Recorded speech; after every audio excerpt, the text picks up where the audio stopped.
Hello friends, today we'll look into what is sphagnum peat moss in gardening. What are the uses and benefits of peat moss in your garden? Then how to and how much of peat moss to use to make a potting mix or a seed starter mix. All that's coming up.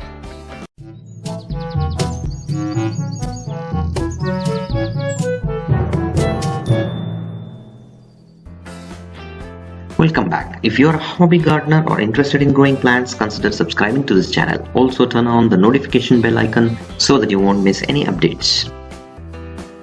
Well, all of us know that a lot of your gardening success mainly lies in your potting mix. Whether you grow conventionally in soil or grow in containers, the soil or the potting medium needs to provide the plant root systems with good aeration, good drainage, enough moisture, and the ability to absorb nutrients by the roots. So, sphagnum peat moss.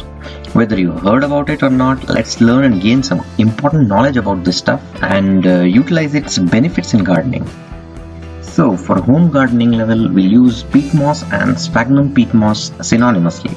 The difference is simple. Peat moss is just dead sphagnum moss, and sphagnum moss belongs to a group of plants called Bryophytes. These plants produce only spores and no seeds or flowers. These are harvested and processed to use as peat moss. The one you are seeing here is unprocessed or partly processed form of peat moss. It has an earthy smell, and if it's fully dried and powdered, then it looks similar to cocoa peat. So what are the benefits of peat moss in gardening?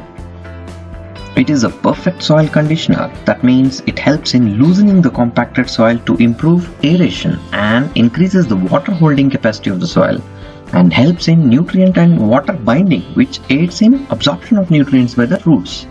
Peat moss also has certain traces of vitamins, polyphenols, and humic acid, but the nutrients in it are only in traces and not sufficient enough to call peat moss as a fertilizer. The pH is slightly acidic, which helps in nutrient absorption by the roots, and also very useful for acid-loving plants. It loosens the clay-rich soils and compacted soils, thus improving their porosity and makes your perfect, well-draining soil mixture. It retains moisture well in soil and increases the water-holding capacity of soils. It is a sterile growing medium, and peat moss is weed and pathogen free. It has disease suppressing qualities against certain root rotting pathogens and makes it an ideal component in hydroponic gardening. It is used for propagating seeds and seedlings, and it is completely organic. It is also useful in lawn dressing, in vegetable gardening, raised bed gardening, and also for seed starting. In hanging baskets, often the wire type of hanging baskets, it makes them light and also retains moisture. Then for specialized plants, peat moss is the ideal growing medium for carnivorous plants. It is also used in air layering, that is the best plant propagation technique. So now, how to use peat moss in your garden and how much to use it? Peat moss is mostly not a standalone growing medium except for some seed germinations and cloning through stem cuttings. Peat moss to start with is a dry stuff, but once soaked and allowed to absorb water, it becomes a spongy material. So make sure to pre-soak it for a few minutes and squeeze it before adding to your potting mix.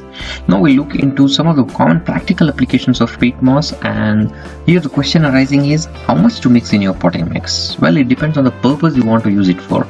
Mixing some peat moss with your garden soil may not be helpful much because the garden soil is heavy and very much compacted. Best is to make a potting mix using various other media like cocoa peat, vermicompost, and so on. You can really make a very lightweight potting mix using peat moss, cocoa peat, and other stuff, especially for terrace gardening and hanging basket use. Regarding the proportions for mixing it in yourself, there is no fixed percentage for this. For your universal potting mix, you can mix this in place of cocoa peat or even mix it along with cocoa peat. So use about 30% peat moss for a general potting mix along with cocoa peat. For seed starting mix and to insert your stem cuttings for cloning purpose and also for air layering, you can use peat moss as a standalone medium or mix it with some cocoa peat, perlite, and other stuff. And again, there are no fixed proportions for this. The general concept is if you are not using garden soil, the whole mix is generally sterile and gives more success for seed germinations and rooting of cuttings. So there we have it, folks. That was a short episode on using sphagnum peat moss for your plants. If you like the video, please give it a thumbs up, share the video and comment below the video. Also consider subscribing if you're new to the channel. Happy gardening!